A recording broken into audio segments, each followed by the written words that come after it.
Hola, ¿qué tal? Nos encontramos transmitiendo desde la ciudad de Tlaxcala, Calva-Corraguas, Tlaxcala. Estamos aquí en las instalaciones del Liceo Rodolfo Escobar.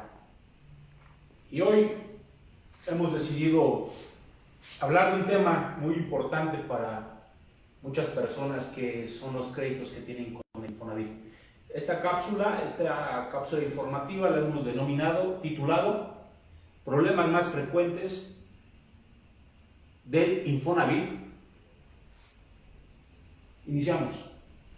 Bueno, el Infonavit se crea con fines de interés social, pero en la práctica eso está alejado del fin con el cual se constituyó el Infonavit, porque los intereses que cobran son desmedidos, se consideran usura. Es una explotación moderna del hombre por el hombre. Ni siquiera los bancos cobran tanto interés. Hay problemas generalmente frecuentes en la sociedad que van desde intereses desmedidos, cobros no reconocidos, procedimientos judiciales abusivos donde no emplazan, procedimientos en los cuales se adjudican personas morales los inmuebles u otras instituciones sin garantizar el derecho de audiencia de las personas. Y el Infonavit se ha convertido, lejos de constituir un patrimonio de familia, se ha convertido en una forma para explotar a las personas que tienen esa finalidad de sacar sus inmuebles. Yo creo ¿Cómo que te pasa en la práctica con todo esto del Infonavit? La vida práctica podemos observar puntos muy concretos. Por ejemplo, hemos observado, de acuerdo a los asuntos que hemos tomado en el despacho, que en primera otorgan un crédito hipotecario, con garantía hipotecaria, una compraventa con garantía hipotecaria. Muchos de los trabajadores no cuentan con el capital en efectivo para poder comprar. Por lo tanto, hacen valer ese derecho que tienen como trabajadores con esta institución. Ya dio los principios, la finalidad del Infonavit. Pero resulta que en los contratos se establece un porcentaje del interés que se va a generar. Este interés es anual. El monto se multiplica por el monto anualmente el interés que se va generando, y aparte se va haciendo una aportación al capital. Resulta que los problemas más frecuentes radican en el cobro excesivo en intereses. Otra es que por el hecho de que las personas firmaron por 30 años, que es la regla general que tienen estos acreditados del Infonavit, 30 años. Imagínense, hemos tenido asuntos desde el 92 que han pedido 80,000 pesos y actualmente deben 800,000 pesos. Y que han venido pagando en forma frecuente. Ese es el principal problema. Y hemos visto en noticias a nivel nacional, por ejemplo, hace un año, hace 2 años aproximadamente, cuando entró el nuevo Ejecutivo Federal, vimos que quiso dar una propuesta de solución, sí, pero lo único que hizo es, en algunos casos, congelar el interés, que no se siguiera aumentando. Pero lo cierto es que, por ejemplo, si yo adquiero un crédito de 80,000 pesos, es ilógico al porcentaje que se da anual, y si han pagado constantemente, actualmente deban 800,000 pesos. Las matemáticas no fallan, los números no fallan. Lo cierto es que hay créditos que hemos obtenido o que nos han dado a conocer con los acreditados, en donde hay créditos del 4%, del 10%, y que si uno hace la multiplicación, ya pagaron 3 o 4 veces la casa. Sí. Entonces, este es el problema más frecuente. ¿Y cuál es el problema frecuente en estas circunstancias económicas por las que el país está pasando? Que las personas están perdiendo su trabajo, y cuando pierden el trabajo no tienen el capital para aportar a ese crédito. La ley tiene principios rectores Uno de los principios es: nadie está obligado a lo imposible. Hay procedimientos en la vía judicial reconocidos tanto en el Código Mercantil como en el Código Civil, que es supletorio del Código Civil Federal, en donde se pueden hacer la suspensión de estos pagos y estas cuentas no se incrementen. Incluso hemos hablado de estos temas con personas que tienen negocios, que adeudan, pero el tema concreto aquí es Infonavit, se puede realizar, y lo recomendable es hacer un análisis del caso para ver cuánto realmente deben. Lo que tú decías es una realidad. El Infonavit está cobrando más caro que un banco. Muchas personas me han dicho: ¿sabe qué, abogado? Pues yo quiero ya liberar mi crédito, mejor pido al banco y le termino pagando al banco. Nos hemos dado cuenta que por la corrupción que existe en el país, personas que están trabajando en el Infonavit o que estaban trabajando han desviado recursos a otros países, y yo creo que si analizamos las cuentas de Infonavit, verán los ingresos que se están obteniendo. Hay muchas personas que incluso ya terminaron de pagar y no les quieren reconocer los pagos. Otro punto muy importante es que dejaron de pagar por mucho tiempo. Hay una figura que por ahí se puede hacer valer también para liberar la hipoteca, de acuerdo a los códigos locales con los que se hayan firmado, para poder dar solución a estos problemas. Pero estos son los temas más frecuentes y más por la cuestión económica que se está viviendo. Hay algo particular que me llama la atención respecto a la propuesta que decías que hizo el Ejecutivo Federal, y creo que lo han hecho a modo, porque sube el régimen con el cual se descuenta a los trabajadores, es decir, sube el tabulador de los salarios mínimos, pero no sube el salario mínimo. Y creo que de ahí deriva el problema de que la gente sigue pagando 4 o 5 veces la deuda, y creo que urge una reforma a la ley del Infonavit que contemple estas condiciones, para que no nada más sea un discurso político barato y que esté eso determinado en la ley.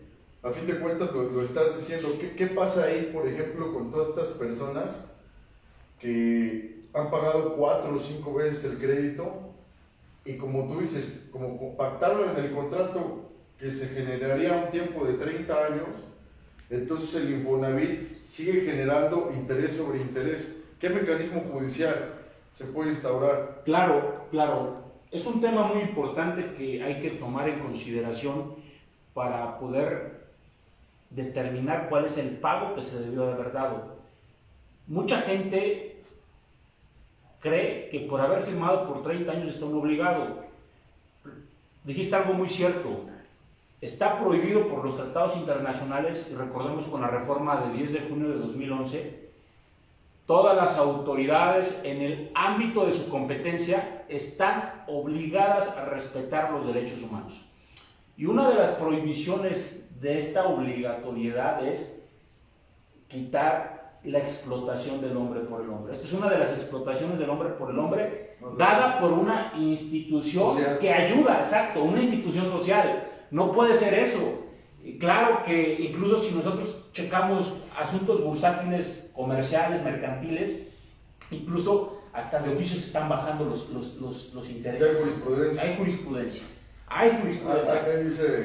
Dice el código por ahí: en las convenciones mercantiles las partes obligan en los términos que quieren. Claro. Eso ya fue superado. Claro, esto ya es hasta de oficio. Los tratados internacionales obligan al Estado mexicano en todas sus aristas a respetarlos.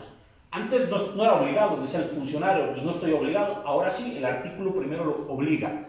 Entonces, bajo este razonamiento, cualquier persona que haya adquirido antes de 2011 se le puede hacer valer ese derecho.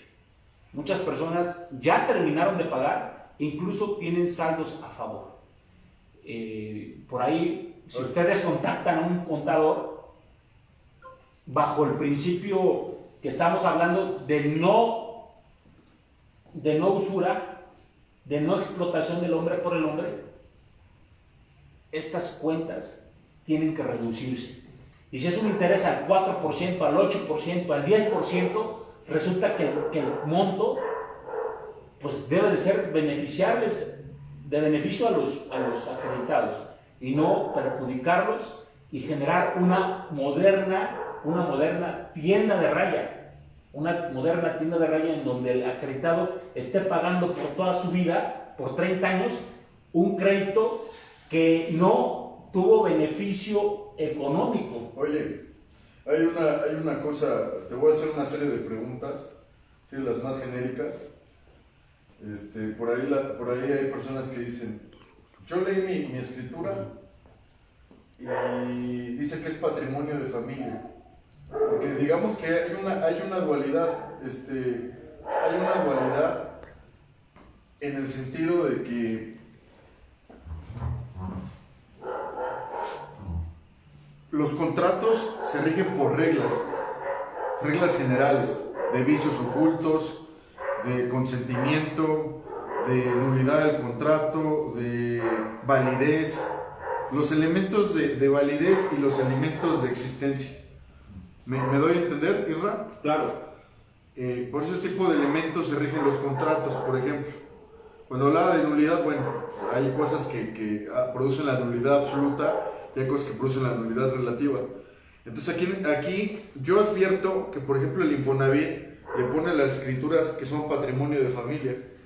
Luego, entonces, si son patrimonio de familia, ¿por qué cuando instauran un procedimiento no respetan esa institución? Y además de que no respetan esa institución, pues generan un procedimiento donde hacen efectiva una hipoteca y dejan a la gente fuera de sus casas. Ahí en esos casos, ¿qué se puede hacer? Es un tema muy diverso que se tiene que analizar. ¿Por qué? ¿Por qué se tiene que analizar? Porque hablas de un patrimonio de familia, es bien cierto, el patrimonio de familia tiene que protegerse. Ese patrimonio de familia está protegido por la ley. Cuando está protegido por la ley, no te pueden sacar hasta que se vaya extinguiendo la familia, o sea, el patrimonio de familia. Se debe de constituir, ya lo constituyeron como tú lo dices. Pero ilegalmente, los abogados externos del Infonavit, o sea, despachos particulares, ¿qué hacen? Primero, en forma extrajudicial, llegan y engañan al acreditado, que tiene que pagar o los van a desalojar, sin orden judicial. Esto tiene que realizarse mediante un procedimiento judicial. No lo hace. Recordemos que esos despachos particulares les están pagando por casa recuperada. Y cuando recuperan esa casa, el Infonavit la vuelve a vender. O sea, otro negociazo, la vuelve a vender. El usuario o el acreditado que tiene el beneficio de tener una casa a través de esta institución no puede salirse, porque existe un patrimonio. Cuando está constituido el patrimonio de familia, Claro. Tendría que pasar toda la etapa de que vaya desapareciendo la familia, o sea, que se vayan separando los elementos de la familia para poder ya ejecutar un desalojo. Muchas personas, con estos abogados particulares, con una notificación extrajudicial, cuando digo extrajudicial, que no ha ido el tribunal, no conoce el tribunal, llegan, nos espantan y muchas personas se han ido. Incluso hemos hecho un estudio muy minucioso de ese tema. Hay un montón de casas abandonadas. Un montón de casas abandonadas porque fueron espantados por estos despachos particulares y han desalojado. Ellos solamente cobran por casa recuperada. Ahora, judicialmente, llega una demanda, el acreditado tiene que ser llamado a juicio. ¿Y cómo va a ser llamado a juicio? A través del emplazamiento de una demanda.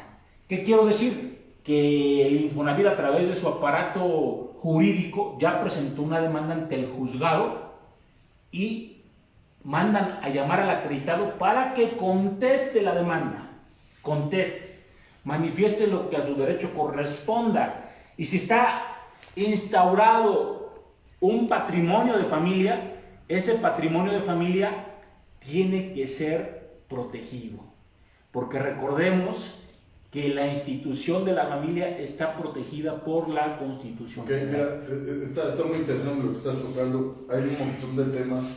Me gustaría alargar más el tema porque es importante.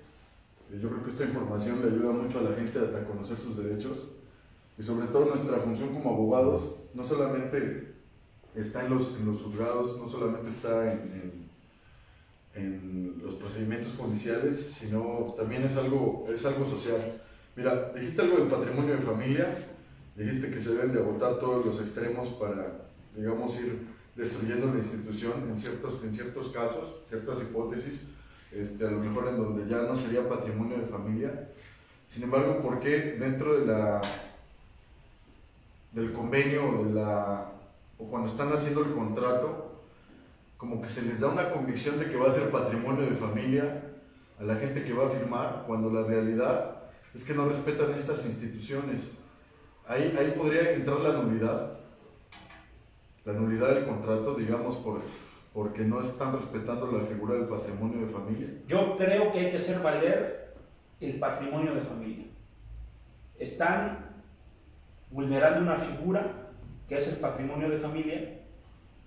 Por ello, cualquier persona que se haya instituido un patrimonio de familia en su escritura y la haya desalojado, tiene que apelar. Digo apelar es hacer valer, no como un recurso, sino, digamos, proteger ese derecho del patrimonio de familia para que no sea rebasado.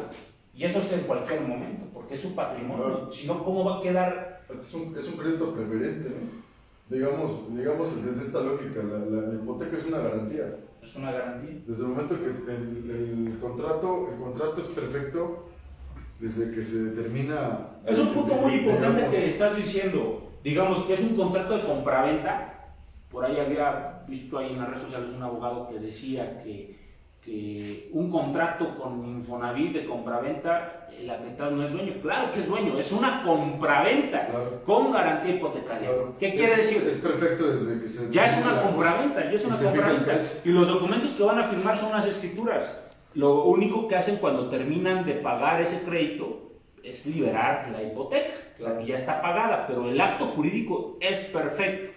Por ello, yo digo, y bajo mi estrategia, en su caso de que existe un patrimonio de familia, hacer valer el patrimonio de familia. Claro, la compraventa yo creo que es perfecta desde que se determina el precio y se fija la cosa. Dice, aunque la segunda no haya sido entregada ni la primera satisfecha, es decir, el dinero no haya sido entregado ni la cosa haya sido satisfecha, ¿no? Entonces, sí, también tengo conocimiento de ese video del abogado que decía que no era tu casa cuando adquirías por un crédito, ¿no? Claro. Y fue muy sonado en redes sociales. Y yo también coincido en el criterio de que sí es tu casa, solamente que haya una garantía en caso de incumplimiento. Y hasta demandan mal, porque demandan la rescisión, ¿no? Claro. Y en ciertas entidades federativas, pues está los juicios hipotecarios, ¿no? Los juicios especiales. Bueno, pero no nos vamos a tocar mucho en el tema de esto, solamente para efecto de delimitar. Creo que sí es bien importante que la gente entienda que desde el momento en que se está comprando una casa, el que le está prestando el dinero es el Infonavit, pero ese dinero igual no es del Infonavit, ese dinero sale de los fondos de las personas, de los trabajadores. O sea, Fondo Nacional de Vivienda para los trabajadores, pero de ahí sale, no es un dinero de una institución privada. Ahora, ¿qué me dices de la cobranza extrajudicial? Permíteme acotar la pregunta. Claro. Yo creo que hay mucha gente que dice, no, es que vinieron abogados, me intimidaron, me amenazaron, me salí. No sé si recuerdas algún caso acá, por ejemplo, muy particular, que te había comentado cierta unidad habitacional, una persona que le intimidaron, la sacaron, y así hay muchas en todo México, y que van los abogados a través de cobranza extrajudicial, se salen y ni siquiera hay procedimiento judicial. Ya la Corte dijo algo, ¿no?, sobre las cobranzas extrajudiciales. ¿Qué pasa ahí? No, pues eso es un actuar ilegal. Es un actuar ilegal. Recordemos que nadie puede hacer justicia por propia mano. La Constitución es bien clara. Y yo creo que los abogados que se dedican a hacer eso están incurriendo en responsabilidades penales, en responsabilidades del daño patrimonial familiar que tienen los acreditados. E incluso yo hablo de de que es necesario checar el asunto de cada acreditado, porque va a haber distintas aristas. Una de esas aristas es que tanto el que me da el crédito tiene que cobrar en tiempo y forma, y si no lo hace, también hay una figura por ahí que te libera de la hipoteca. Entonces, es necesario estar muy atentos, tener una correcta asesoría, poderse defender, y cuando lleguen a su domicilio a tocarles y decirles que se vayan de la casa porque ya está rematada, ya, a ver, no me han llamado a juicio. Yo recomiendo ahora, con esto de redes sociales, cualquier persona que llegue, grábenla y digitalice la información que la persona les llega a decir, porque después está difícil acreditarlo en juicio porque nadie quiere ser testigo, pero ahora las tecnologías nos han permitido llegar a la verdad, la tecnología es el aliado por excelencia de la justicia. Es decir, con ellos podemos ya hacer justicia. Un elemento que antes no teníamos, que ahora ya contamos con ellos, y hacerlos valer, nada más. Hay casos, por ejemplo, nos ha tocado ver, y no nada más aquí en la entidad federativa, en muchos lugares, lo que hace el Infonavit, porque efectivamente decías que hay un mecanismo para liberar obligaciones que está en la ley. Entonces, a través de ese mecanismo, tú te puedes liberar de una obligación por el transcurso del tiempo, ¿no? Así como también te puedes favorecer, también te puedes liberar. Entonces, desde esa lógica o desde ese esquema, nos han dicho, no, pues es que ahora no me está demandando el Infonavit, me está demandando una moral, que ni siquiera conozco, es una constructora o es un X moral, ¿no? Y ya me está demandando el reivindicatorio, es decir, que le restituya la posesión, porque ya son nuevos propietarios. La ley del Infonavit tiene precisiones muy claras sobre que primero debe existir igual trae la Constitución obviamente los procedimientos civiles, debe haber un procedimiento civil en el que seas vencido, se dé la adjudicación, ya Infonavit siendo propietario pues podrá disponer, ¿no? Pero ahora se lo están saltando precisamente para eliminar esa figura, ese mecanismo de liberación de obligaciones por el transcurso del tiempo. Lo que hacen es que se los venden a morales y ya te demanda el reivindicatorio. Esas personas, por ejemplo, que no los demanda el Infonavit, pero los demanda otra persona moral, ¿qué pueden hacer? Pues primero buscar a un abogado que conozca de estos temas, y podemos ver que si yo como acreditado tengo una escritura y nunca fui llamado ni vencido a juicio, y ya se vendió la cartera, el crédito por parte de Infonavit, digo el crédito que es distinto. El crédito, pues si un tercero sí te puede cobrar el crédito, pero que vendan la casa ya es algo distinto, se está incurriendo en un fraude. Recordemos que no hace mucho, año y medio, se estuvo hablando de los jueces que recibían millonadas de dinero por dar sentencias, claro, en un sentido favoreciendo a Infonavit, sí, restituyendo inmuebles, incluso fueron separados. Fue muy famoso el tema por ahí por redes sociales, noticias, en donde se dio la información. Precisamente con este nuevo gobierno, ¿no? Claro, por ejemplo, a nosotros, cuando nos llegan los asuntos, es un caso concreto, y lo voy a decir. Llega una persona o llegan varias personas de cierto estado y dicen, oiga abogado, fui al registro público de la propiedad y ya no está mi nombre. A ver, demuéstrame. Me trae el documento, pues sí, es cierto, ya no está su nombre. Hay una adjudicación. ¿Lo llamaron a juicio? No, pues no. A ver, si no lo llamaron a juicio, eso es un error.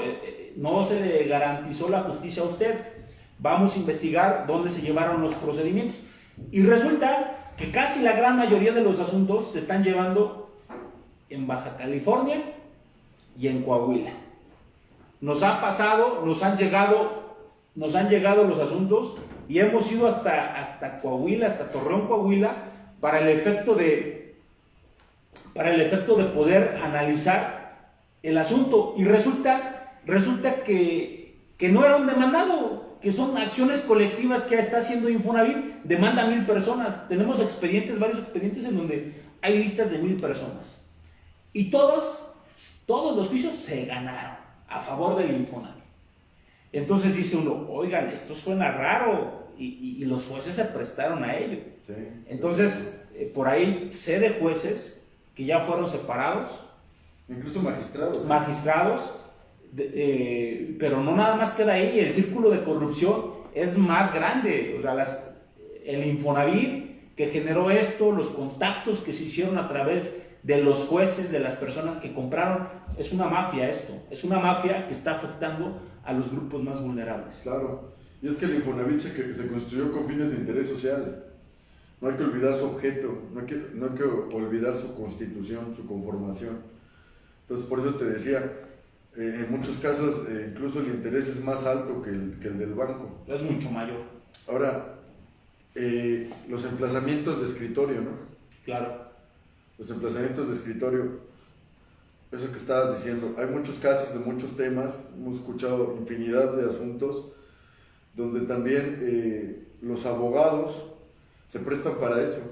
Sí. Solamente cuando llegan los asuntos es porque ya tienen la orden de desalojo y el emplazamiento no cumplió las formalidades de ley.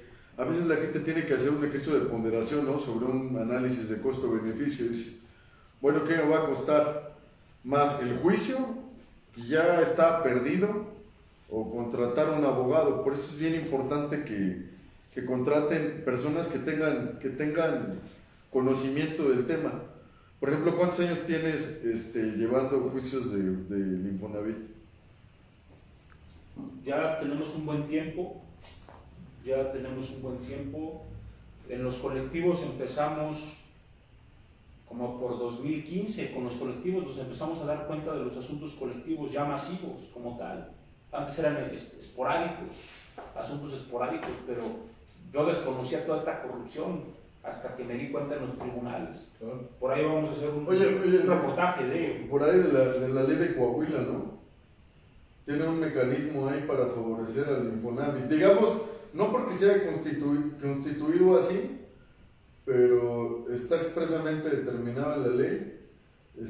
¿Lo podrías explicar? Que creo que son de los... Son temas, ¿no? Sí, de los que nos dan, por ahí, ¿no? por ejemplo... De la lista, porque se hicieron masivos. Se hicieron masivos, por ejemplo... Y no nada más en Coahuila, más entidades federativas. En todos los estados, las legislaciones procesales nos dicen que cuando una persona no puede ser localizada, se tiene que girar edictos. Y ya se vienen por notificados, previo a hacer una investigación exhaustiva del domicilio, donde está. Es decir, que acuda a todas las instituciones donde pudieran localizarla. Comisión Nacional Bancaria, Comisión Federal de Electricidad, Agua Potable, Telmex, todo. Genéricamente, ¿no? Se investiga y los resultados son negativos, se tiene por acreditado que no ubicamos a la persona, entonces solicitamos edictos. Pero resulta que en estos estados se brincan esa etapa y mandan a llamar, ninguno va a contestar. Y resulta que esos asuntos colectivos son de varias partes de la República. Claro. De Guanajuato, Zacatecas, Chihuahua, Durango, Puebla, Tlaxcala, Morelos, y hasta van en orden. O sea que nos están demandando ahí para favorecer ese mecanismo, citar por edictos, y ya cuando te das cuenta, ya estás en desalojo, cabrón. Sí, tenemos asuntos en donde se promueven los mecanismos de defensa, son medios de control constitucional, hacerlos valer a través del razonamiento lógico jurídico, y lo que hacemos es analizar el fondo y anulamos, por así decirlo, con palabras simples, todo lo que actuaron. Incluso las sentencias han sido de esa manera. Hasta destruyen las escrituras nuevas que sacaron, en donde ya otra persona es propietaria. Por ahí mandamos saludos a varias personas, a la abogada de Monterrey, a Rosy, tenemos al licenciado Juan Manuel del Estado de México, tenemos a varias personas que nos están escuchando y nos preguntan qué pasa con la excepción de... Hablan de explotación del hombre por el hombre. Intereses bancarios. Pues la explotación del hombre por el hombre es obtener un lucro indebido en donde a una persona es afectada y por ahí la Comisión Nacional Bancaria ya estipuló cuál es el interés y ese interés no puede ser rebasado. Les voy a poner un caso bien práctico y simple. Antes de la reforma de derechos humanos, e incluso después, hasta que entendieron los tribunales, la Corte incluso también se retractó y luego volvió a decir, no, sí se puede. Se establecieron, por ejemplo, antes de la reforma de derechos humanos, se estableció un 10% anual. Imagínense, un 10% anual de lo que te habían prestado. Si a ti te prestaron 10 pesos, el 10% anual, mensual, perdón, el 10% mensual de 10 pesos son un peso. Y anual son 2. Ya es lo doble. Es un ingreso. 2 pesos más de lo que te prestaron, lo doble. Va al 100% y más. Y 2% más. Claro. O sea, 120%. Entonces es por ello que los jueces han estado bajando de forma oficiosa por los tratados internacionales, bajar los intereses de acuerdo a lo que se establezca las instituciones bursátiles en México. Pues un tema súper importante, es un tema que pues las personas deben de entender sus derechos, porque al final del día todos los mecanismos de acceso a la justicia están hechos para el justiciable. Y por ejemplo, ¿qué pasa? También en los asuntos del Infonavit, hay temas, por ejemplo, donde dicen las personas, ¿sabes qué? Tengo ya muchos años que dejé de pagar, pero yo voy con el Infonavit, fíjate, yo voy con el Infonavit y les digo, por ejemplo, hay gente que se va a Estados Unidos, ¿no? Adquiere un inmueble y dice, me generé capital yéndome a Estados Unidos, yo ya traigo los 700,000 pesos que tú me debes, que yo te debo, toma, dame mis escrituras. ¿Qué dice el Infonavit? Por ejemplo, me ha tocado ver el caso de que no se lo reciben, no les reciben el dinero. Pues es evidente por qué no les reciben el dinero. Viven del interés sobre el interés. En esos casos particulares, porque es un caso muy frecuente, que hay gente que sí, ya juntó el dinero, digamos 700,000, 300,000, la cantidad que sea, y el Infonavit no les recibe el dinero. Yo creo que eso ni siquiera es posible jurídicamente, digamos, es algo ilícito el que no les quieran recibir el dinero. Hay mecanismos, ¿no? Claro, claro, hay mecanismos, hay tiempos también. Recordemos que el acreedor también tiene obligaciones. El acreedor su primera obligación es cobrar en tiempo y forma. Si no lo hace, hay una figura por ahí que se puede hacer valer por cierto tiempo. Va a depender de cada entidad federativa. En cada entidad federativa se establecen tiempos distintos. Por ejemplo, Puebla, Tlaxcala, Ciudad de México, hablamos de 3 años. En otros manejan 10 años. Por ejemplo, el Código de Nuevo León. Va a ser muy variable. Pero lo primero que tienen que hacer cualquier persona que tenga un adeudo con Infonavit, lo primero que tienen que buscar es un abogado que le explique qué derechos tiene en ese momento, cuál es el beneficio de poder pagar, de poder, si no le quieren recibir el dinero, hacer un mecanismo judicial para que le reciban el dinero y liberen la obligación o liberen de la obligación, porque estas instituciones no pueden decidir. Si ellos no quieren recibir el dinero, entonces no quieren cobrar. Claro. La otra persona quiere pagar. Claro. Entonces, si se hace judicialmente y él lo repudia en un ofrecimiento de pago, pues ya será muy de la institución y que también puede recaer en un detrimento patrimonial para la institución. Pero lo cierto es que este negocio ha sido un negocio muy grande para ciertos grupos de personas. Pero imagínate, o sea, imagínate que la persona ya juntó el dinero, no le quiere recibir el dinero. Creo que así como ese tipo de casos, hay miles en Infonavit, se siguen dando en la actualidad y la gente desconoce todos estos mecanismos. ¿Alguna otra cosa que...? Sí, claro. Las personas, si quieren saber cuál es el estado de su situación crediticia hasta ahorita, acudan al Infonavit, ya sea vía digital, pidan su estado de cuenta histórico, hagan las sumas de capital, hagan la suma de intereses y hagan la suma de movimientos y vean cuánto realmente ya aportaron. Y multipliquen el interés. Recordemos que esos intereses son anuales e incluso que fuera un interés desmedido, o sea, al 10% o 15%, pero es anual. Recordemos que es anual, acá no es mensual. No puede llegar a esas cantidades que ahora quieren realizar, pagar 5 o 6 veces la cantidad y que, por ejemplo, ahorita estoy analizando, me llegó ahorita un estado de cuenta histórico para analizarlo, del año 94. 94 adquiere un crédito de 140,000 pesos, siempre ha pagado 26 años. Y ahorita de 800,000 pesos. No, es increíble. Y el interés está al 4%. Imagínate. No da. Si hacemos la multiplicación, sumas y restas, no va. ¿Como cuánto tiempo tarda en resolverse este tipo de problemas? Porque también es algo que a la gente le importa, ¿no? Mira, generalmente uno lo entiende desde la óptica del litigante, ¿no?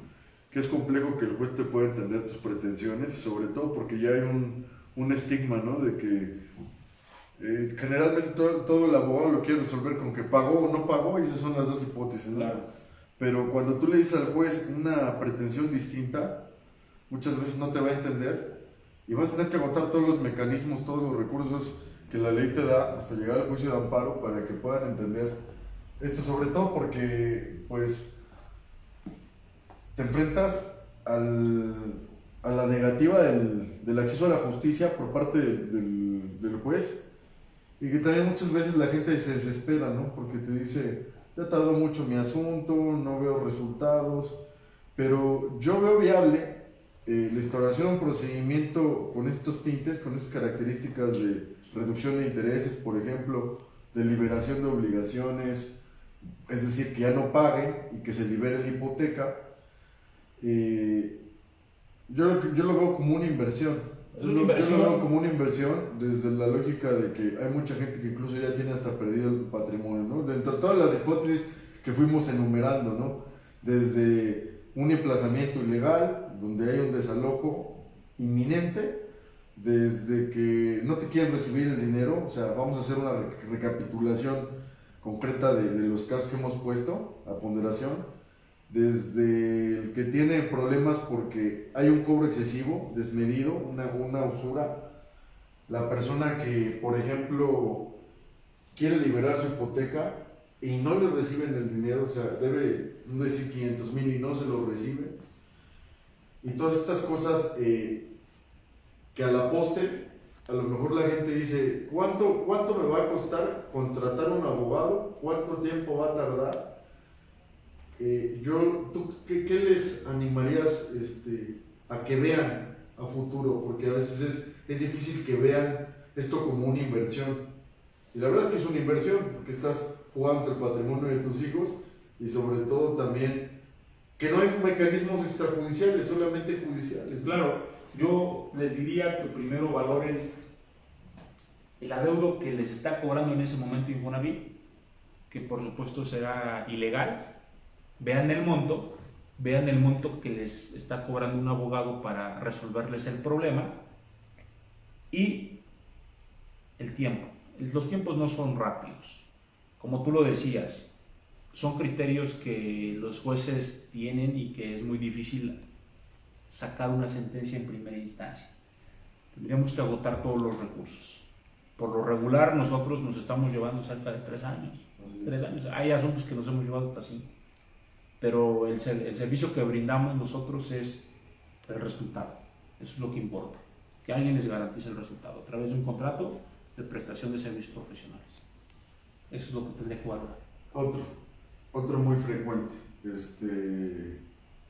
¿Quieres seguir? No. En el tiempo. Digamos, es que la verdad es que la gente, son cosas que le pasan y por ejemplo, la gente que... El Código Civil permite compraventas. Digamos, si hay una hipoteca, sí se le debe al Infonavit, pero hay gente que no conoce, digamos, con toda precisión las figuras jurídicas de qué puede hacer y qué no puede hacer. Claro. Entonces, a mí me ha tocado ver muchos casos, por ejemplo, donde la gente le vende a un tercero Y el Infonavit, ¿qué dice? De acuerdo a la ley, no le puedes vender, de acuerdo a la ley del Infonavit, porque está pendiente la hipoteca y porque debes de notificar al Infonavit, y el Infonavit te tiene que autorizar esa compra. ¿Estás de acuerdo?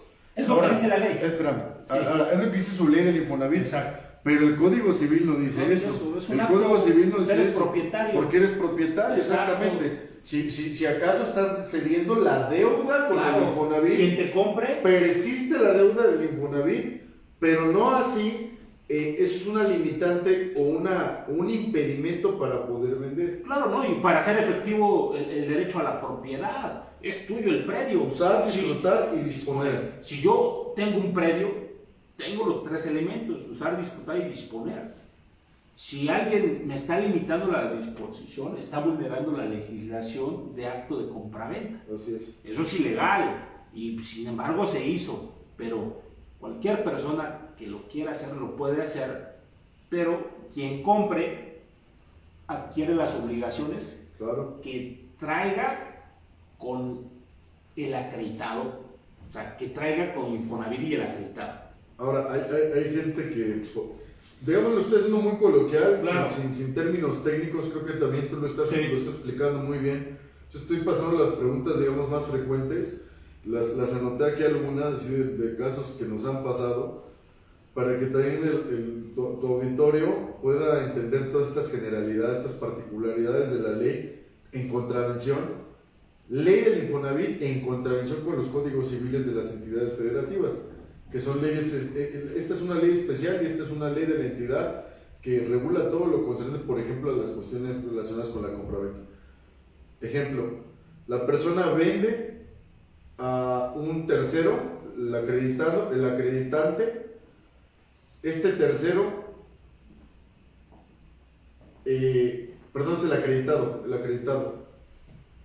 Este tercero adquiere, pero resulta que ya hay un procedimiento judicial donde ya se adjudicó el Infonavit, ellos están en posesión, hay un desalojo, tiene contrato de compraventa, ha estado pagando al Infonavit. Eso también, Han estado pagando por fuera, Eso es un tema muy importante. Han estado pagando por fuera, pero hay que dejar claro cuando decimos por fuera. Exacto. Hay que dejar claro que es pagar por fuera.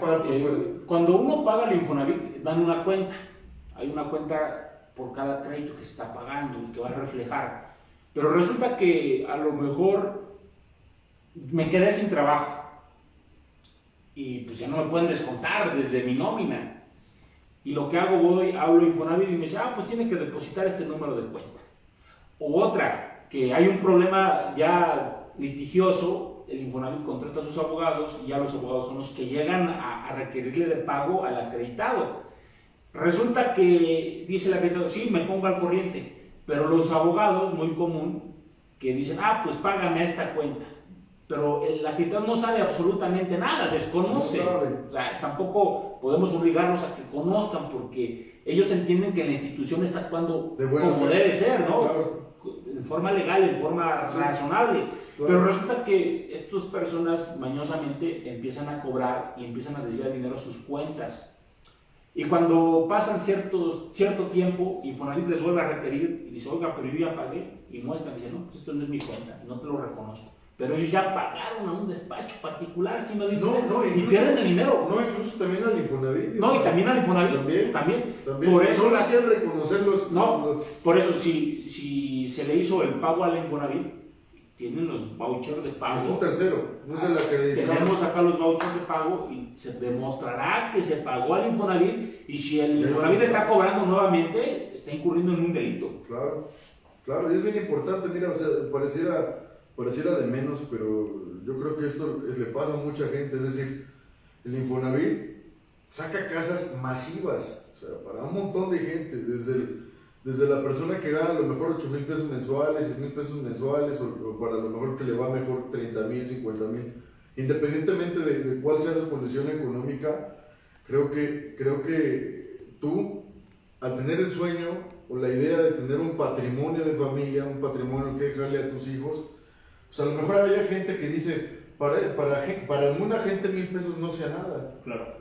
pero para mucha gente sea todo, o sea, 1,000 pesos es a lo mejor quitarte el 30% de tu salario, Claro. ¿me entiendes? Sí. Y yo creo que es injusto que cuando las personas concertan de buena fe este tipo de acciones jurídicas que están permitidas en la ley, es decir, la compraventa o la cesión o la compraventa la compraventa de la casa y la compra también del crédito, se está adquiriendo también el crédito, la gente queda en ese estado de indefensión y a veces también que los juzgados no entiendan que el Código Civil está por encima de la ley del Infonavit, porque la ley del Infonavit pues tiene fines distintos. El Código Civil evidentemente regula la cuestión de la compraventa, de la propiedad, exacto, no así la ley del Infonavit, claro. que evidentemente pues va a estar hecha a su modo, claro, ¿no? A los intereses. Entonces ya en la cuestión técnica diríamos que ya hay una rama del derecho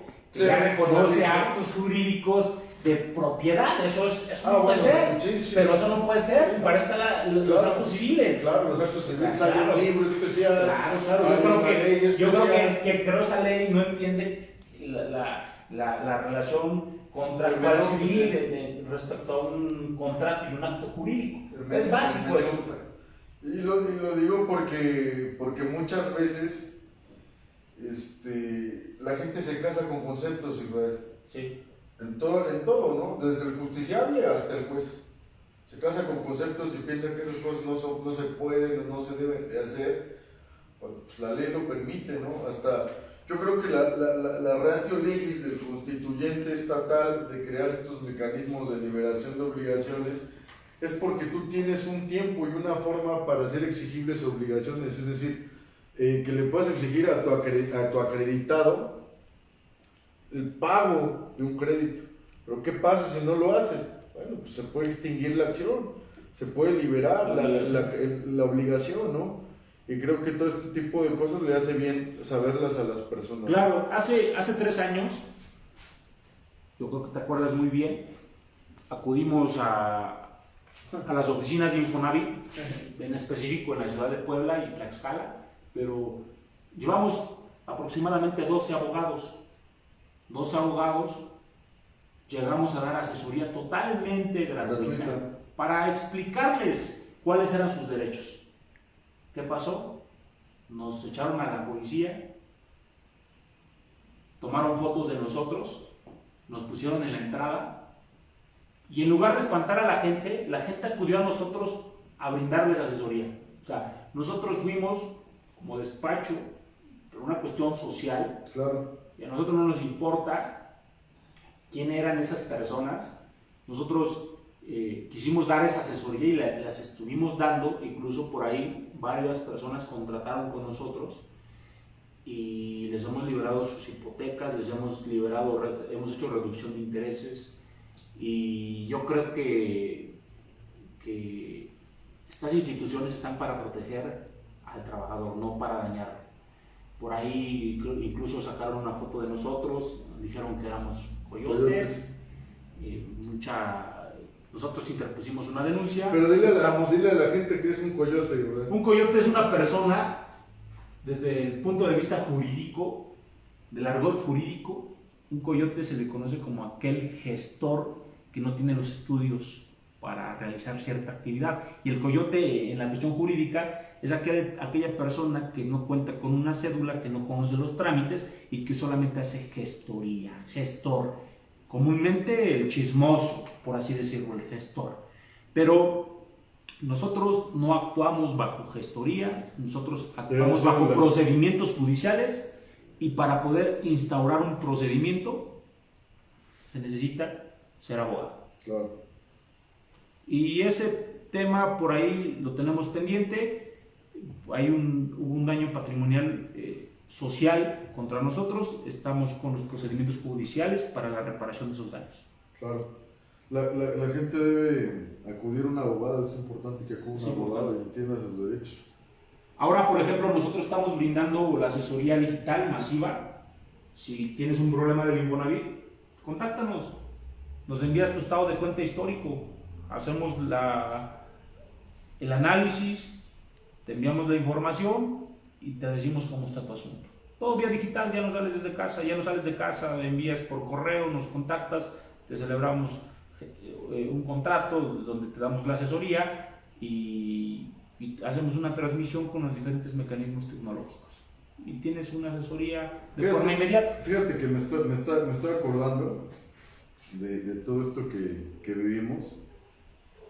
Y la gente bueno, no la gente creo que gracias a Dios, pues no es el primer asunto social que hemos llevado asuntos de procesos de evaluación educativa, pioneros en la reforma penal, cuestiones de Infonavit, de Fobiste, bancarios, muchos temas, incausado también. Y particularmente los abogados pues se reían de la acción que estábamos haciendo, emprendiendo de ayuda social, porque eso fue, pues no se les cobraba la consulta. Y luego el tiempo nos dio la razón, porque cuando entró el Ejecutivo Federal empezó a hacer una limpia de todos los del Infonavit, directores, personas que estaban involucradas con esta circunstancia de que cobraban de más. O sea, el Infonavit era un nido de ratas. Estaba desde la persona que trabajaba ahí, luego cobraba por fuera, desde los despachos jurídicos que cobraban también por fuera. Eso es delincuencia organizada. Claro, y que no cobraban, y que no reportaban los pagos al Infonavit, desde los directivos que se llevaban el dinero y que como decías, que lo transferían a otros lugares, a paraísos fiscales. A otros paraísos fiscales, y pues se destapó la cloaca. Y antes se reían de nosotros porque pensaban que eran inventos nuestros, nada más. Y la verdad es que todo eso pues ha permeado pues condiciones para que este tipo de personas pues se inflen de dinero y realmente urge que se legisle el tema de la ley del Infonavit y que se compagine o realmente se coincida con todas las disposiciones de carácter civil para no dejar en estado de indefensión a las personas, porque hay un efecto nugatorio. Por aquí tienes al Código Civil, pero no se ejecuta solo, necesitas un abogado. Y la ley del Infonavit, que aparentemente le faculta al funcionario a hacer cosas que aparentemente son legales, pero que tienen una contradicción con la ley civil. O sea, por ejemplo, el caso de que estabas hablando de los contratos, de que sí se puede dar ante un tercero, de que hay liberación de obligaciones, la cobranza extrajudicial, que también es un delito. O sea, ya el Código Penal ya lo sancionan algunas entidades federativas también, sí, estar llevando este tipo de acciones intimidantes a las personas, porque se salen, eso es evidente. Y yo creo que es una ley que realmente compagine con la ley civil, porque hay muchos aspectos de esta ley del Infonavit que no solamente son inconstitucionales, sino son inconvencionales, como lo estábamos hablando para el caso de la usura, ¿no? Claro. Pues por nuestra parte sería todo de este tema.